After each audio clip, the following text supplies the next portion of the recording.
Reporter Rita Tinina, who is currently standing by at the Kasarani Stadium, where preparations are in high gear, as we like to say it here in the media industry. Rita Tinina, what's happening this afternoon? I'm sure a lot is going on, seeing as it's just hours to the Assumption of Office ceremony tomorrow.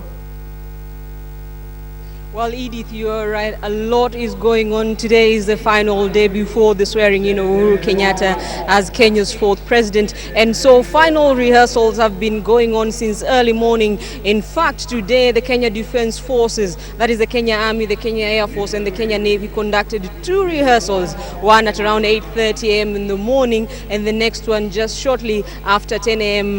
This morning.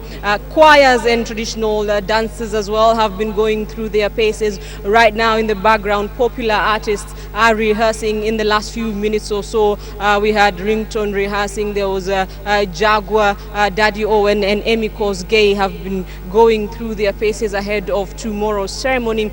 But earlier on this morning, the Committee on the Assumption of Office of President conducted an inspection tour of this venue and later on held a press conference. That press conference was addressed by several people led by the committee of that chairman, who is the head of civil service, Francis Kimemia. They addressed a range of issues from security, from the legal part of tomorrow's ceremony. Gladys Sholei addressed that part. The Inspector General of Police, David Kimayo, talked about the security measures. But from Francis Kimemia, saying that the venue will be opened at 6:30 a.m. in the morning, and so Kenyans can start streaming in anytime from 6:30 a.m. Everyone who is coming to this venue will be screened. There will be tight security in and around the stadium. And the committee also clarifying that no one needs an invitation. Cards will not be issued, so Kenyans are free to walk into the stadium to witness the historic event.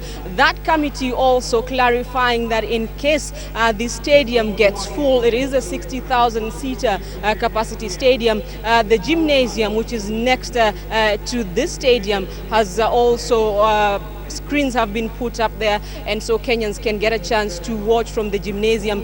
That gymnasium has a capacity of 20,000 people. Screens as well have been put outside in an open ground outside the stadium that will hold around 6,000 people. So in total, Francis Kimemia saying that 86,000 people can be accommodated here in Kasarani at the sports ground, at the gymnasium, and also in the open ground. During that press conference also, Francis Kimemia saying that everyone has been invited to attend the ceremony. He singled out Prime Minister Raila Odinga and other CORD leaders led by Vice President Kalonzo Musyoka. In fact, Raila Odinga has been given a scheduled time at which he will be arriving here. Remember, all invited guests should be seated here at 10 a.m. in the morning. At 10:30, service commanders will arrive. They will be followed by other local invited guests, and it is at that point that Prime Minister Raila Odinga is slated to arrive, among other leaders, including former First Lady Mama Ngina Kenyatta. As I said earlier, that press conference was addressed by several people. Let's take a listen on what they had to say. In order to reduce congestion on the roads leading to Kasarani Stadium and manage parking space at the venue, the committee has organized for pool transport for invited guests. So there will be pool transport and various picking points. We have members of parliament and the Senate being picked at parliament buildings. We have permanent secretaries being picked from Harambee House, the High Court judges from the Supreme Court building, the governors and county reps from KICC, the Comesa ground. The chairman and members of the constitutional commissions will be picked from the Comesa grounds again at KICC. Then ministers and answer ministers from parliament. So we want to reduce the congestion. Everybody driving here with their own personal vehicles, it will be impossible to park, to get adequate parking. So there's that pool transport that has been organized. Then invited guests will be picked from 7 a.m. So that we keep time. And of course, they'll be at various, they'll come at different intervals. We want to avoid the problem of the constitutional promulgation, when everybody came together, and then there was a problem at the protocol. So it has been organized in a very, very systematic way. I wish to emphasize that the swearing-in ceremony is an open ceremony is an open public functions. No cans are required, except for the 5,000 or so visiting special guests, and wananchi are therefore invited to attend in large numbers. I've talked about this again, and the protocol officers at the stadium will direct them appropriately on where to sit and participate in the ceremony. It will also be covered live, and we want to thank the media owners and members of the Fourth Estate. We are all set. The capacity actually for the sitting is 60,000 at the stadium, 6,000 at the gymnasium, and 20,000 in the open fields. So the total capacity is 86,000. We have received a lot of requests to give cars to individuals, but really Kasarani Sports Complex is an international sports field.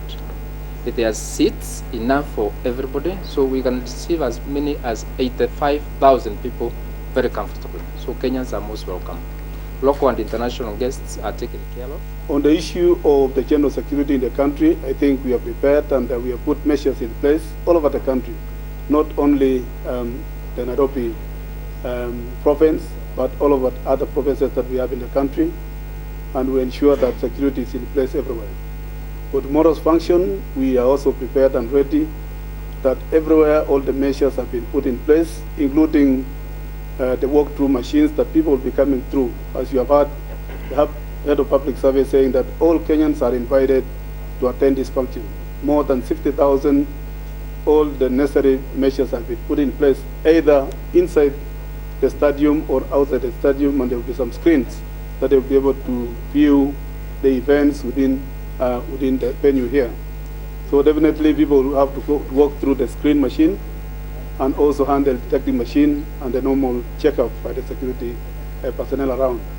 Within the environs of Nairobi City, we have also put measures in place to ensure that people walk free and they go do their own businesses as usual. The first part is that the president-elect is going to take two oaths. One is the oath of allegiance and the other one is the oath for due execution of the functions of the office. He will then sign them in the presence of the Chief Justice. Once that is done, the Deputy President will come in and will also take two similar oaths.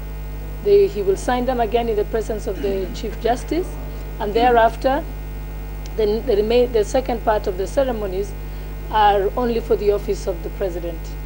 Therefore, the Deputy President will be seated, will take his seat, back his seat, and then the President will sign the certificate of inauguration in the presence of the Chief Justice, and then will be given the certificate of inauguration thereafter. That certificate is what actually confirms that he's now head of state. Thereafter, there will be this other part of the ceremony, which is still part of the legal part, is that the President will receive the instruments of power and authority, which is the Constitution and the sword. And that shall be handed over to him. And once that is done, the judiciary shall have completed its portion of the program and will leave the podium.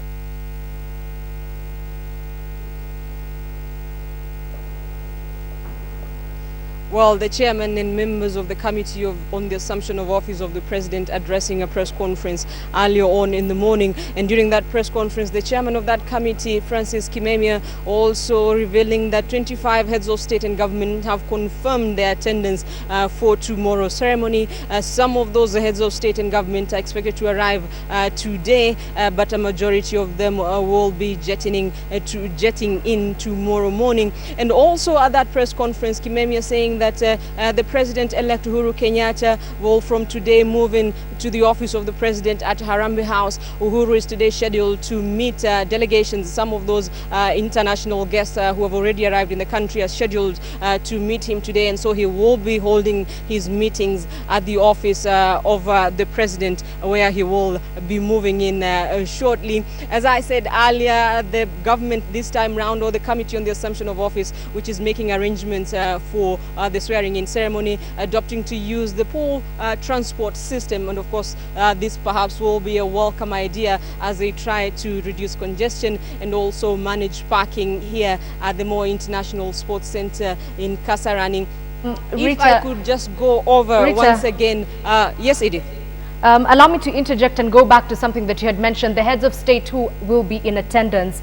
There is a newspaper in Sudan known as the Akhbar Al-Yum, which says that President Omar al-Bashir might actually be coming into the country. These are obviously unreported claims, but have you heard anything on the ground with regard to this? And what impact would it have, if at all, on the ceremony? Well, Edith, we have not had a word of the Sudanese leader coming for the inauguration ceremony. The Committee on the Assumption of Office of President did not want to elaborate on which leaders have confirmed their attendance. They just said 25 heads of state and government have confirmed their attendance for tomorrow's ceremony. But you all remember al-Bashir made an appearance during the promulgation of the Constitution 2 years ago, and since he has a warrant of arrest hanging over his head by the International Criminal Court of war crimes and crimes against humanity in the Darfur region, then various people, including non-governmental organizations, international organizations as well, saying that Kenya should have taken steps to arrest him, since Kenya is a signatory of the Rome Statute. It caused a big diplomatic row, and so if indeed al-Bashir comes to the inauguration ceremony, of course it will attract international spotlight and of course as well condemnation from the international community. Edith. Okay, and Rita, I'm just seeing behind you, it's looking like a very gloomy day at Kasarani, and looking at the weather forecast, it's saying that tomorrow there's a 30% chance of rain. Are they prepared for if the heavens decide to open? I'm not seeing any tents behind you. Well, if the heavens decide to open up a little earlier in the day, of course the ceremony under the law should take place between 10 a.m. and 2 p.m. But if it does rain, then thousands of people who will have attended the stadium will be getting wet a little. It is only the VVIPs, it's only the main podium that is sheltered. There are tents in the VVIP section, but whoever else will be seated at the terrace, those who will be watching from the other ground that has been set outside, perhaps will be rained on, but everyone is hoping that the heavens will hold a little longer until 2 p.m. when the ceremony is expected to be over. Edith. All right, thank you very much, Rita Tinina, coming to us from Kasarani, where she's following the last-minute preparations ahead of the handover of office tomorrow to President-elect Uhuru Kenyatta.